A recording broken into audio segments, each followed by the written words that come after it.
Assalamu alaikum wa rahmatullah. Ya Sheikh, omubuuza abuuza ku nnamula y'obusiraamu ku mannya agatumibwa abaana nga Wasso Akato babiri Teinwa Nalongo Saalongo Isa abiri Nakato Kiiza n'amalala agafaanana bwe gatyo. Barakallahu fiika. Wa alaikum salaam wa rahmatullah. Kakati amannya gano bwe gabeera nga galina ekikolo n'akakwata ku shiriki nga kati Isa abiri Teinwa ago sigamanyi nnyo. Naam. Kakati agamanya bwe gabeera nga zimbirwako shiriki entegeera y'ekishiriko tegakkirizwa kutuumibwa, kubanga Nabbi sallallahu alaihi wasallam yagobanga ku basahaba buli kintu kyonna ekyabanga n'akakwate ne shiriki. Abdurrahman ibn Auf radiyallahu anhu erinnya lye baali bamuyita Abdul Kaaba, Nabbi n'amukyusa n'amutuma Abdurrahman ibn Auf. Abdul Kaaba omuddu wa Kaaba. Kati omuntu akatibwako kukyusa erinnya lyonna erina akakwate ne shiriki. Kati bwe kibanga amannya ago gatumibwa abantu bano mu butongole okubaawula ku bantu abalala, era ng'okubaawula okwo kuzimbirwako obushiriko. Nga mu Buganda ewaffe, mu Buganda Saalongo alina emikolo gy'akola, balina n'engulumiza gye bamugulumizaamu.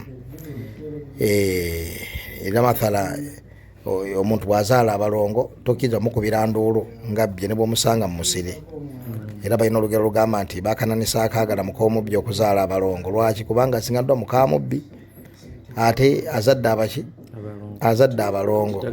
Kitegeeza nti Saalongo agenda kubba nga bw'ayagadde nga tewali akkiriza kumukubira nduulu. Abalongo bano bennyini basinzibwa mu Buganda. Owulidde? Era mu bakatonda b'Abaganda be basinza mulimu abalongo. Balina ebibbo by'abalongo, balina emikolo gy'abalongo, balina ebifaanako bwe bityo. Kasita akakwata awo kamanyibwa nti weekali abantu balina engeri yonna gye bawanuuza ku shiriki.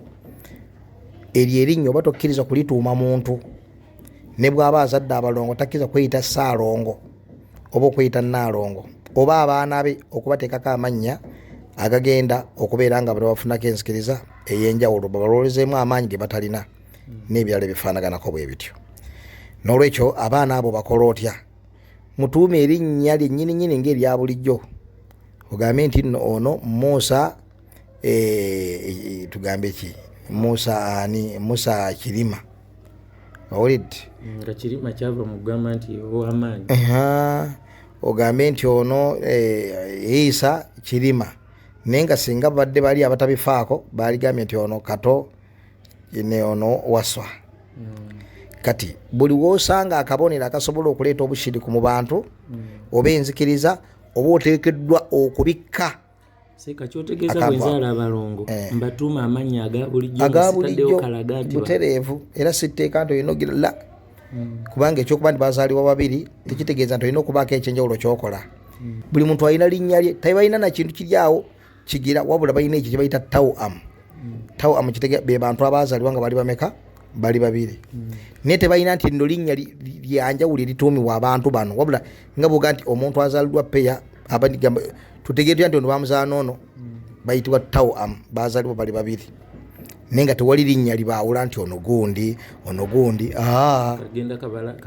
Era mu buyimu ku bukodyo obusobola okujjawo ekintu ekyo, be bantu okuba nti bw'ozadde abaana abo tofuwa abantu bategeere nti simanyi ono ye Waswa ono ye Kato. Ani yasooka kumbi, ani Waswa, nze sibimanyi, oba yono kubanga ekituufu kinti benkanankana. Okitegedde? Oba yono kati ate bo batya nnyo bikoleramu ensobi, balowooza nti bijja kudda ebeekingi gye bibagira. Kati ate okugamba nti ono Kato nga teri Waswa, omusambwa gwa Waswa guyinza okujja ne gumbaka oba n'amuyita kino.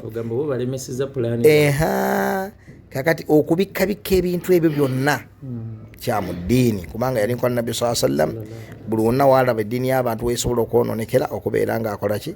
Ng'abikkawo ng'azibawo. Mu kubambaza ebifaanagana nti tebanyiiga. Owulidde? Kati ebyo byonna nzikiriza ya kishiriku.